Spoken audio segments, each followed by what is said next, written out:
अनुप्रिया पटेल को विचारधारा से ज्यादा ताजपोशी क्यों है जरूरी? महिला उत्थान की बात करने वाली अनुप्रिया पटेल आखिर चुप क्यों?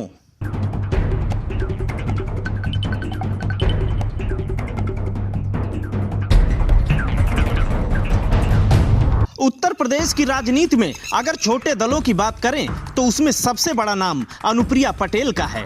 उत्तर प्रदेश में अगर यादवों को छोड़ दें तो उसके बाद पिछड़ी जातियों का सबसे बड़ा प्रतिनिधित्व अगर किसी के पास है तो वो अपना दल के पास है। सोनेलाल पटेल ने अपना दल को इस मकसद के साथ बनाया था कि सामाजिक न्याय की लड़ाई लड़ेंगे, किसानों की बात करेंगे और महिलाओं का उत्थान करेंगे।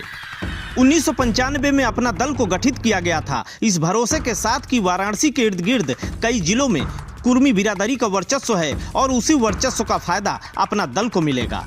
वो अलग बात है कि सोनेलाल पटेल कभी चुनाव नहीं जीत पाए, लेकिन उन्हें उम्मीद और भरोसा था कि एक न एक दिन वो उत्तर प्रदेश की एक बड़ी पार्टी बनेंगे।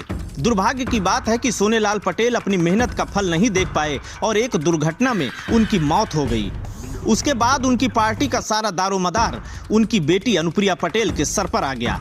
2012 के आम चुनाव में अनुप्रिया पटेल ने विधानसभा का चुनाव रोहनिया से लड़ा और वो विधायक बन गई। उसके 2 साल बाद 2014 में उन्होंने भारतीय जनता पार्टी के साथ गठबंधन कर लिया और मिर्जापुर से लोकसभा का चुनाव लड़ गई और जीत भी गई। उसी बीच पारिवारिक कलह के कारण उन्हें नई पार्टी का गठन करना पड़ा और उस नई पार्टी का नाम जनता दल एस यानी जनता दल सोनेलाल रखा गया। पुरानी जनता दल उनकी मां कृष्णा पटेल की अगुवाई में चलती रही, लेकिन जनता दल एस अनुप्रिया पटेल की अगुवाई में चमकती रही। आज लोकसभा में जनता दल एस की 2 सीटें हैं, उत्तर प्रदेश से 9 विधायक हैं और 1 MLC है। इतने ही वक्त में उत्तर प्रदेश में समाजवादी पार्टी ने अपने आप को एक बड़ी पार्टी में स्थापित कर लिया और उस पार्टी से कई बार मुख्यमंत्री और केंद्रीय मंत्री भी बने। लेकिन क्या कारण रहा कि अपना दल उस शीर्ष पर पहुंचने में नाकामयाब रहा जहां पर उसे पहुंचना चाहिए था? क्या इस दौरान अनुप्रिया पटेल की अगुवाई में चल रही पार्टी अपनी विचारधारा से अलग हो चली थी? क्या इस दौर में अनुप्रिया पटेल को विचारधारा से नाता तोड़ सत्ता में होना ज़्यादा जरूरी था?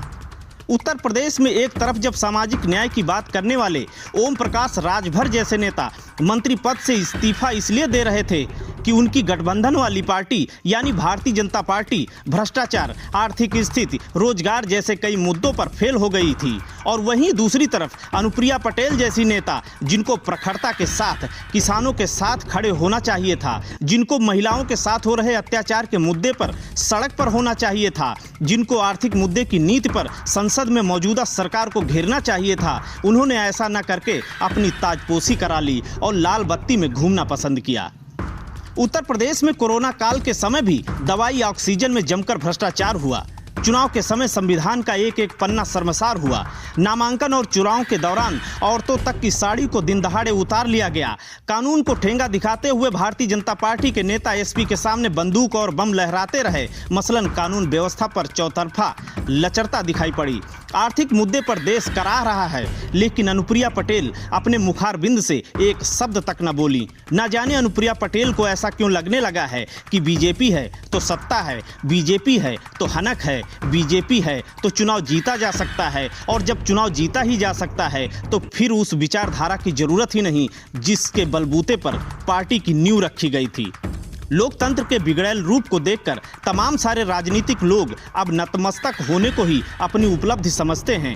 अनुप्रिया पटेल उनमें से एक हैं। Bureau report Ashok Kumar Yadav, INF Uttar Pradesh.